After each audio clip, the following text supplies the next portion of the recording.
Assalamualaikum to Madam. So today I would like to present my assignment 1, which is to talk about four figures uh, in management. Before that, I would like to introduce myself. My name is Muhammad Lukman Hakim bin Farad Razi, and my matrix number is A22A0961. There are four individual highlights in this management, which are Frederick Winslow Taylor, Henry Fayol, Mary Parker Follett, and Max Weber. We are looking at their theories in management in detail and specific. First, I would like to talk about Frederick Winslow Taylor. He was born on 20 March 1856 at Pennsylvania, and he died on 21st March 1915 at age 59. So he was a mechanical engineer and management consultant. He also known as father of scientific management. He was son of a lawyer, and he entered Phil Exeter Academy in New Hampshire 1872. Then he was forced to work at Enterprise Hydraulic. After that, he left the company in 1878 and served at Midfield Steel. He applied the knowledge from his study to improve company effectiveness. Then his work been caught by his company and promote him as chief engineer. Then he resigned and became general manager. That turned him into the engineer in management. After that, he worked at Bethlehem Steel Corporation. Since then, his method been famous in the world, well known as Taylorism or scientific management, and until nowadays his method still being using and been practical in every company. This theory of management focus on increased productivity and effectiveness in workplace. Taylor philosophy divided and specialized more on specific tasks and try to be more proficient in every task. By using his method, the workers can train by their expertise and skills in a standardized. There are four advantages for this method. First, increased production, performance based that motivates people to perform better in workplace. Second, being in control. Employee being specialization in every specialized task. Third, cost of production can be reduced. Consistently identify the greatness technology and the most efficient in ways to do tasks. And last, decrease inaccuracy. The person become an expert in a given task. There are four disadvantages that I study. First, increase unemployed. Employees can be simplified, replaced by the technology and the specialization of work performance. Then, its lack of flexibility. The management will always change their management. And third, create more pressure on the workers because they need to do every task on time and accurate the work correctly. Last, costly method. They need more investment to provide a good management. Next, individual highlight in this management is Andrew Fayol. He was born in Istanbul, Turkey on July 29, 1841. He was French mining and director of develop of administration business theory. He studied in mining engineer at the École Nationale Supérieure des Mines Academy in Saint Etienne. Then he managed director of a large mining company. In early 19th, he became into management and developed his method theory. Then he published his book Administration Industrial General. There are 5 key of function of management, which are planning, organization, commanding, coordinating, and controlling. But then he died in Paris, France on November 19, 1925.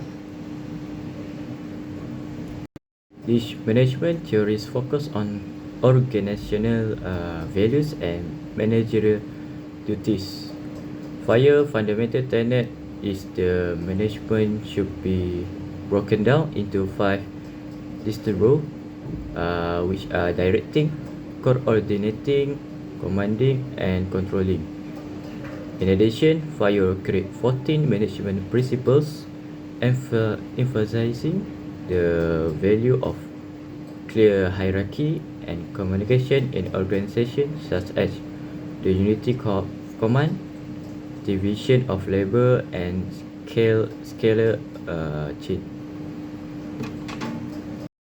There are 4 advantages of Henry Fayol theory. First, about discipline, which are establishing and constantly upholding clear expectation for employee behavior. Next is unity command. Each employee have to report only to one manager. Next, simplify the current organizational structure, which is referred to hierarchical structure that still exists. And last, increase and initiative. Encourage individual to formulate and implement their own strategy. Next, the disadvantage of Andrew Fayol theory. First, to focus on hierarchy. His method is inflexible and less of responsibility. Then, his theory comply with law and regulation, which are outdated laws and modern in business. Then less of attention to external factors, because his theory more focused in internal factors. So the third person I want to talk is Mary Parker Follett.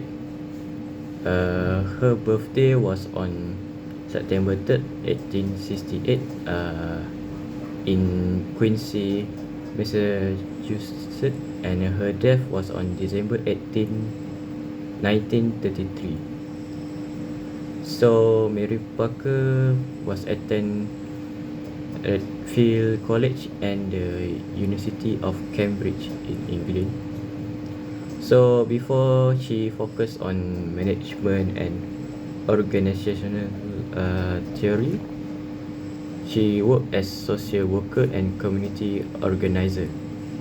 So according to Follett, organization are basically social creation, and management should put an emphasis on creating interpersonal harmony and the growth of both individual and groups. So Follett developed this idea and now often used in management theory, such as the notion of power with as opposed to power over, and the idea of integrate unity, which emphasize one of the theories put forward by Mary Parker Follett is the with power theory rather than the overpower theory.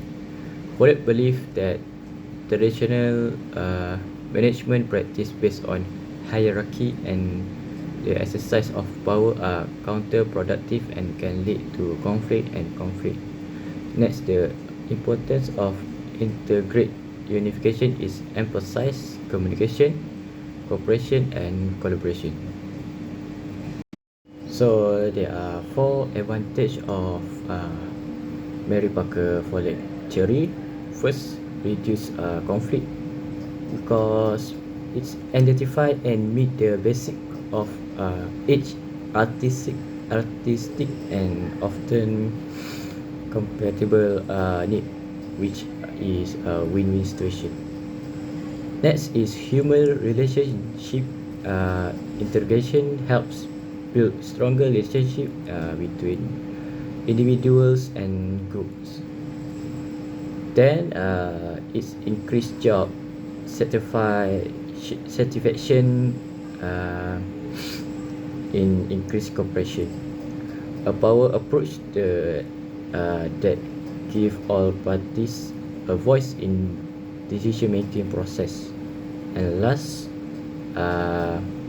group dynamics increase the idea for democratic leaders and share decision making make the job more easy. For disadvantage in Mary Parker theory are not suitable for various contexts. There are many other target and authoritarian approaches that can be used to achieve goals other than communication, cooperation, and collaboration.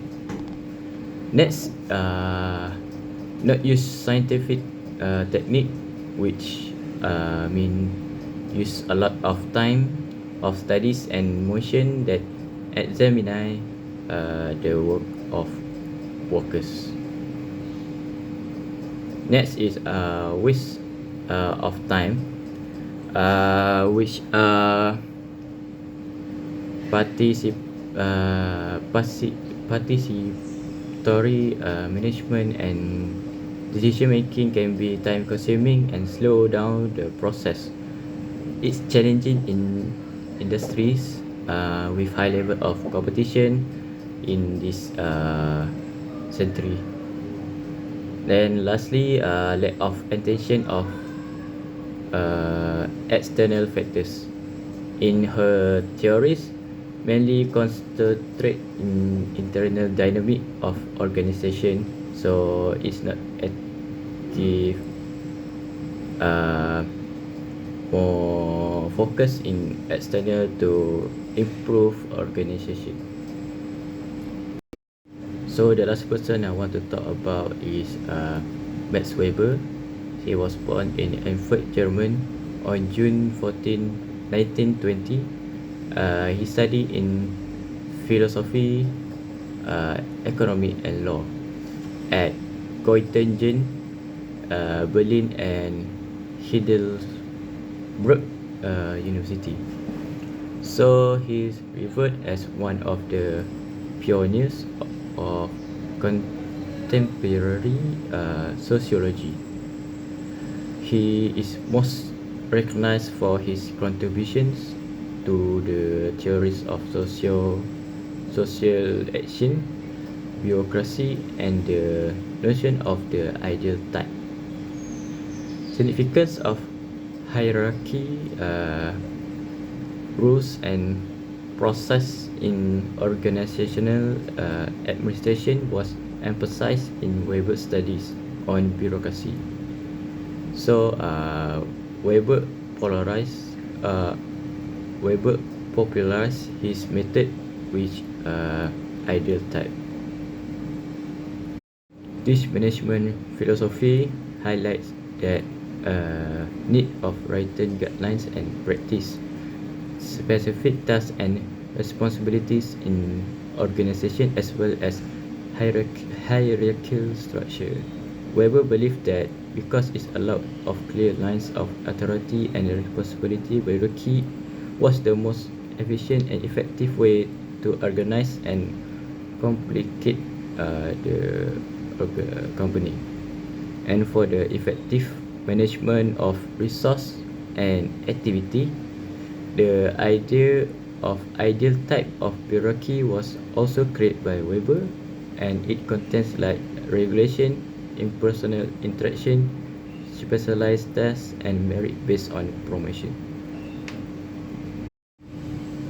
Next, the advantage of Max Weber theory, running of administration duty. The main function of the bureaucracy is to manage day-to-day administration according to government policies, law, and decision. Next is efficiency. Work is done efficiently under the supervision of superior and within the hierarchy, and competition is fierce. Then decision making. For decision are often made from managers to supervisors and so on along the organization hierarchy. Last but not least, rules and regulation. In most cases, clearly formulate norms and regulation leads to higher recognition with the bureaucratic system. So for the disadvantage Max Weber are poor efficiency of service and goods. It promotes safe production while limiting individuals and departments full productive capacity. Next, expenditures determine projects. The downside is that the bureaucracy is annual effort. Funds are therefore only able for the current cycle. And next, huge difference in employee salaries. As employees, they are treated as equal members from the start to finish. This is because workers from above are not paid as much as those from above. Decision making also for in this disadvantage because it's a huge different employees salaries. Bureaucratic decision making is governed by system rules and regulation. So in conclusion, I think I will choose specific management because in this theory it's more specific and proficient in every task. This is because workers only focus on their job and only use their knowledge and studies and their skills to do their work very efficiently. So for example, I think like when workers do their job very excellent, the manager can give some bonus to them to improve their motivation and to improve their skills. So I think that's all for me.